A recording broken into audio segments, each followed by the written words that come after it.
What is up, guys? My name is Sprits'n Sniffs, and today we're diving into the fragrance Grand Soir from the house of maison Francis Kurkdjian. Actually, the first fragrance that I've gotten from this brand. So without further ado, let's get into this video. So let's go ahead and open it up here. Here we go. Oh shoot, I almost dropped the bottle. And the bottle is actually very clean. Actually, looks very nice. Would expect nothing less. All right, let's go ahead and get a smell test. Now, of course, I'm not gonna lie, guys. This is not my first time smelling this fragrance.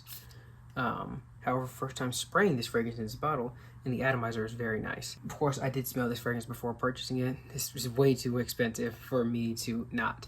And just off of what's in the air, it's automatically another spicy fragrance. So great for the fall and winter, of course. But it's like very amber heavy, it seems. Not, too heavy on the spices. Although it is a spicy fragrance, it's not too heavy on them. It's very smooth, very clean. And great reason why I purchased this fragrance. Honestly, it's like an elegant, uplifting, and honestly different quality as far as spicy fragrances go. Of course, I talk about a lot of designer fragrances here, but this is a step above a bunch of the fragrances that I have, if not all of them. Of course, without a doubt, this has some vanilla, maybe some tonka bean in here, and perhaps some floral vibes to there. I'm thinking, because of how light the floral comes off, maybe some lavender. It's definitely no rose or jasmine or anything like that. Very mild floralness. Sweet, but not too sweet. And honestly, it's a very, very high quality scent. I love this fragrance. So what is the performance like on this fragrance? Well, of course, I tested this fragrance before I purchased it, and when I tested it, it gave me a solid 10 hours longevity for sure, with a moderate projection, of course. And it's not going to be the strongest thing, but you're going to notice this fragrance. If you go nose blind to this one, I will be genuinely surprised because it is there. Thankfully, though, it's not too strong. You may not need too many sprays with this, though, because that lasting power is there. Not gonna lie, though, as it dries down, it definitely does get a little spicier, and it actually becomes a little less sweet. I'm not sure what these spices in here, but it's got to be something that's not cinnamon, because that cinnamon would usually cause a little more sweetness. It's something spicy. I will have to look up the note breakdown, or maybe I'll just put it on the screen for you guys. But as far as I'm concerned, it does get spicier, a little more bitter as well. Still fantastic fragrance, and it's definitely a very elegant scent. Like I stated before, this is the fall and winter fragrance, and it's perfect for a date night as well, and maybe perfect for if you're wearing like a nice button-up blazer. That kind of outfit is actually going to work very well with that as well.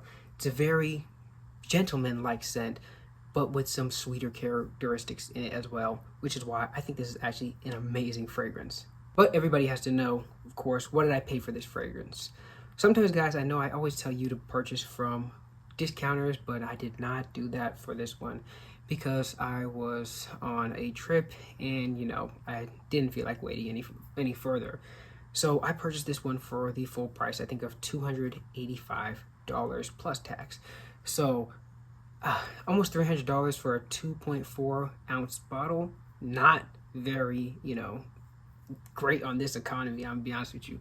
But it still does smell good, and they do offer smaller bottles, of course, and on discounters if you can find it, which they're always sold out on of this fragrance.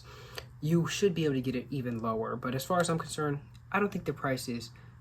No, I'm lying, guys. The price is bad. The $300 for the small bottle is bad, but I think it is definitely worth it. It's a one-time buy, probably because you're not going to wear this too often.